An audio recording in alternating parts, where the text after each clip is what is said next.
Bonjour à tous et bienvenue dans ce deuxième exemple de la section 7.5 qui consiste à retrouver la donnée manquante dans un problème d'air de solide.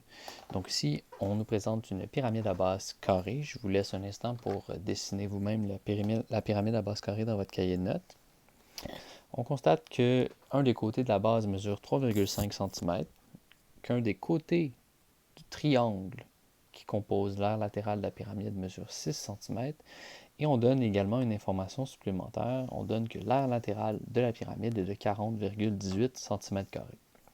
Si vous avez bien écouté l'exemple 1 de la section 7.5, il fallait toujours commencer par écrire notre formule d'aire totale de la pyramide, parce que généralement, c'est ce qui va nous permettre d'avancer dans le problème, comme l'exemple 1 le démontrait. Donc ici, on a une pyramide. La formule d'aire totale d'une pyramide, c'est l'aire de la base plus l'aire latérale. Okay? Et ça, c'est la première chose que je veux que vous fassiez, parce que c'est généralement comme ça qu'on va arriver à la solution, mais ça va arriver parfois qu'il va falloir réfléchir un petit peu plus loin pour avancer dans le problème. Et c'est ce qu'on va essayer de faire ici. Donc, l'aire totale de la pyramide, je ne l'ai pas présentement. Donc, je vais le mettre en rouge là, pour l'instant, juste pour dire que je ne l'ai pas. L'aire de la base de la pyramide, mais on regarde, c'est un carré qui constitue la base de cette pyramide-là, et on sait comment calculer l'aire d'un carré, c'est C à la 2. Dans ce cas-ci, ce serait 3,5 à la 2. Donc, on pourrait le trouver assez facilement. C'est la raison pour laquelle je vais le mettre en vert. L'aire latérale, ben ça, c'est donné dans le problème. Là. A latérale ou A petit l, ça veut dire la même chose.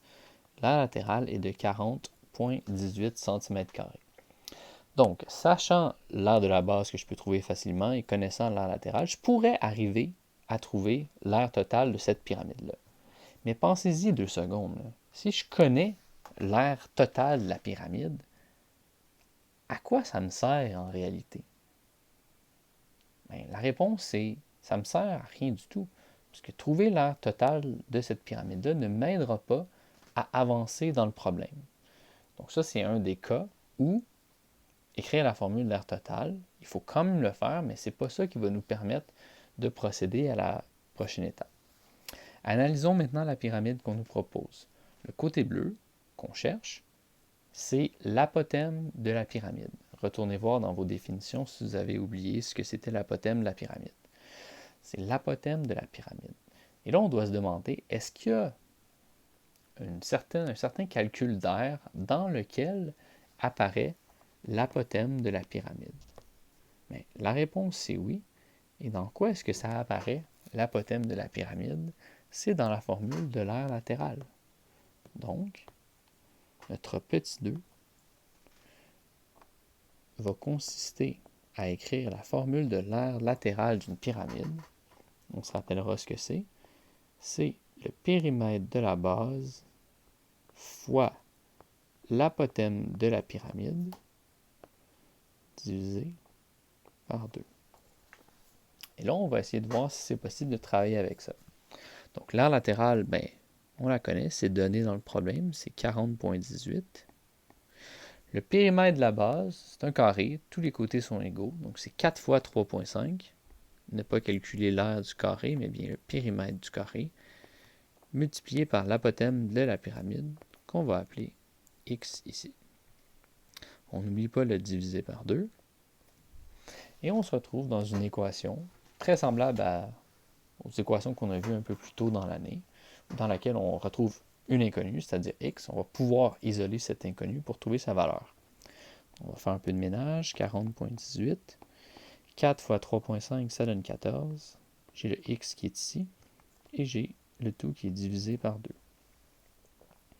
Je peux faire une simplification avec le 14 et le 2, puisque 14x sur 2, je peux le voir de cette façon-là. Et 14 divisé par 2, ça donne 7. J'ai donc 40,18 qui est égal à 7x. On divise par 7 des deux côtés pour isoler le x. Et x, cette fois-ci, est égal à 5,74. Et n'oubliez pas, on avait remplacé l'apothème de la pyramide par x. Et c'est ce qui nous permet de trouver la réponse. C'est d'ailleurs la donnée qu'on cherchait dans le problème. Donc, la morale de tout ça, c'est quand vous faites un exercice de données manquantes, commencez par écrire votre formule d'air total parce que bien souvent, on va pouvoir travailler à partir de cette formule-là. L'exemple 2 était pour vous faire réaliser que parfois, écrire la formule de l'air total, même si c'est toujours la première étape que je veux que vous fassiez, c'est pas nécessairement ça qui va nous permettre d'avancer dans le problème. Là, il faut regarder chacun des éléments ici en détail pour voir lequel est-ce que je vais utiliser et lequel va me permettre d'avancer dans le problème.